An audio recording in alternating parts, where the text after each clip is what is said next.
Assalamualaikum warahmatullahi wabarakatuh. Pada kesempatan kali ini, kelompok kami akan mempresentasikan salah satu metode pemisahan itu bagian kromatografi, khususnya kromatografi adsorpsi cair padat. Kelompok kromatografi ini yaitu saya sendiri, Hidayati, dan rekan saya, Kang Acep Rizky. Yang pertama menyampaikan materi adalah saya. Pertama mengenai kromatografi pada cair absorpsi, di mana kromatografi absorpsi ini adalah teknik kromatografi tertua yang dioperasikan berdasarkan retensi terlarut pada permukaan adsorben. Pada kromatografi ini digunakan zat padat sebagai adsorben yang bertindak sebagai fase diam atau fase stasioner, dan digunakan zat cair sebagai fase geraknya. Gambar di samping ini merupakan salah satu aplikasi dari kromatografi pada cair adsorpsi, yaitu kromatografi kolom yang merupakan salah satu kromatografi tertua.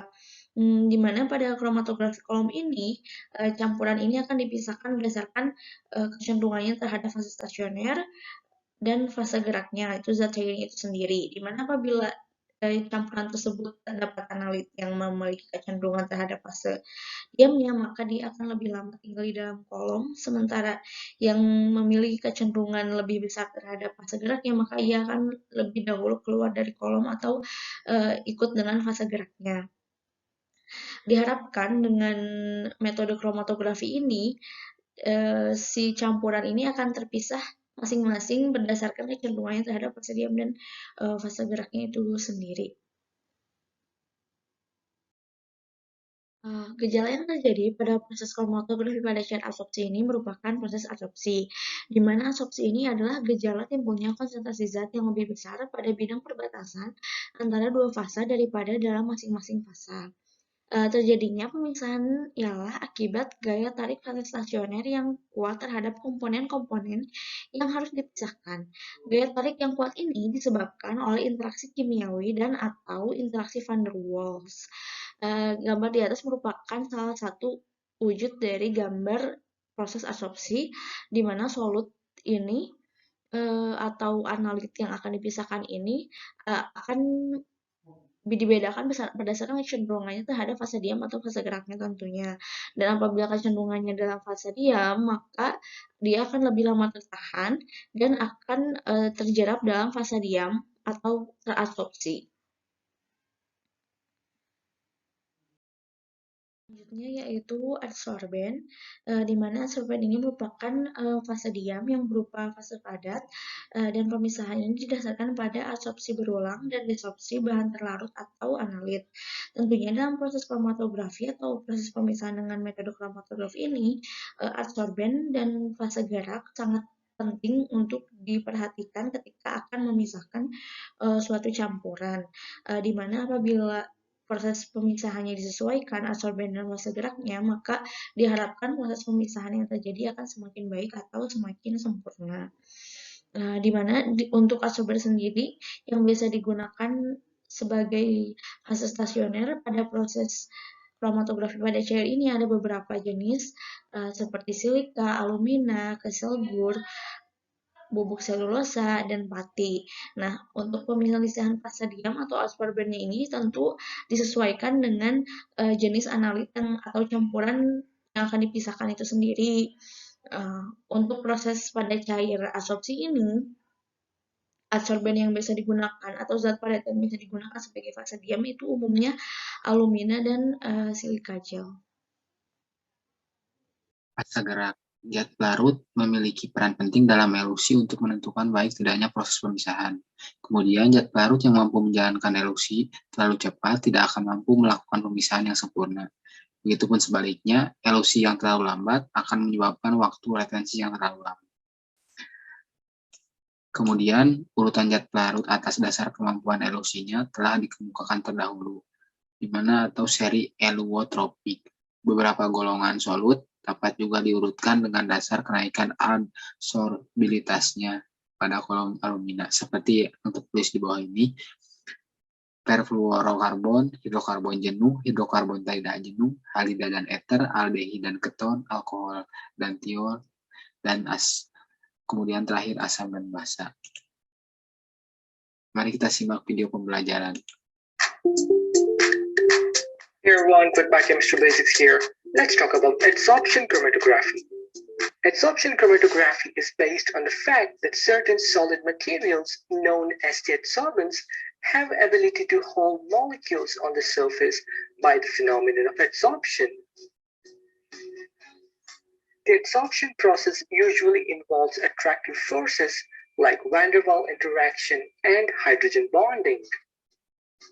One of the common adsorbents used in adsorption chromatography is silica. Silica has SiOH functional group, also known as silanol. The SiOH group interacts with other functional group of the sample molecules. Different sample molecules binds the adsorbent with different affinity.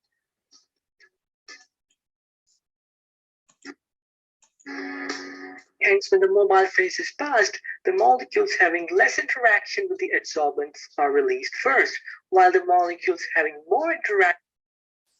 Jadi ini sebagai absorbennya, kemudian ini molekul-molekul yang ingin dipisahkan, dan silikanya dari di sini ini sebagai massa geraknya, jadi melaju ke arah sini nanti terpisah sesuai dengan perbedaannya dari adegan sini. Action with the adsorbent are released last.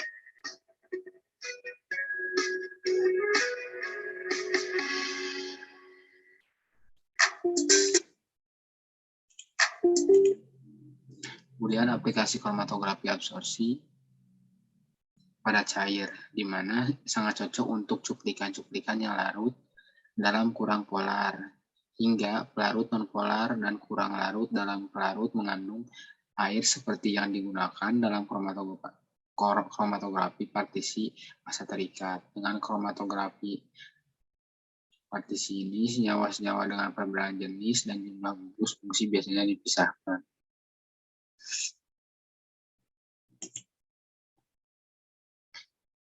Kemudian kekurangan dan kelebihannya, di mana kelebihan kromatografi absorpsi yang tidak dimiliki oleh metode lain, di mana kemampuan untuk memisahkan campuran-campuran isomer. Kemudian untuk kelemahannya, di mana pemilihan absorben pasadiam yang digunakan terbatas, serta koefisien distribusi untuk serapan seringkali tergantung pada kadar total, sehingga pemisahannya kurang sempurna. Mari kita simak video pembelajaran selanjutnya.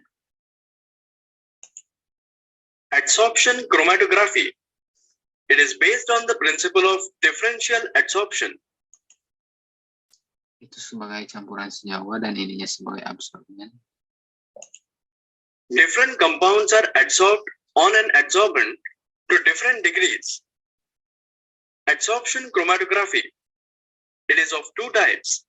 One, column chromatography, and two, thin layer chromatography. Column chromatography, it involves separation of a mixture over a column of adsorbent. The stationary phase is a solid like alumina, silica gel, etc. A slurry of the solid is filled in a long glass tube provided with a stopcock at its lower end. The mixture to be prepared is dissolved in a suitable solvent and the solution poured over the adsorbent column. As the solution moves down, the compounds are adsorbed on different parts of the column. The most readily adsorbed compounds are retained near the top, and other compounds come down to various distances in the column, thus resulting in complete separation.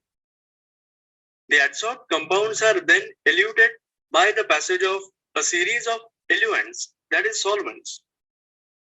The compounds at the bottom of the column, which are less readily adsorbed, are desorbed first, and more readily adsorbed compounds at the top are desorbed later. The solutions of these compounds are collected in different containers.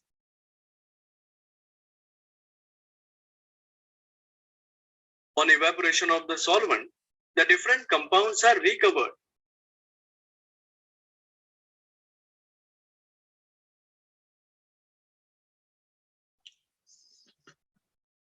Jadi, didasarkan pada prinsip absorpsi diferensial ini, senyawa yang berbeda terabsorpsi pada absorben dengan derajat yang berbeda. di mana fase diam berupa padatan seperti alumina atau silika gel ini. Kemudian bubur padatan yang diisi dalam tabung panjang yang dilengkapi dengan pipa penguci pada bagian bawahnya, di mana campuran yang akan dipisahkan ini dilarutkan dalam pelarut yang sesuai dengan larutan yang dituangkan di atas kolom absorben. Kemudian saat larutan ini bergerak ke bawah, senyawa yang terabsorpsi pada bagian kolom yang berbeda, di mana yang paling mudah terabsorpsi dipertahankan di dekat bagian atas dan yang senyawa lainnya turun ke berbagai jarak di kolom sehingga terjadi pemisahan yang sempurna. Sekian dan terima kasih. Mohon maaf apabila ada kesalahan dari kelompok kami. Wassalamualaikum warahmatullahi wabarakatuh.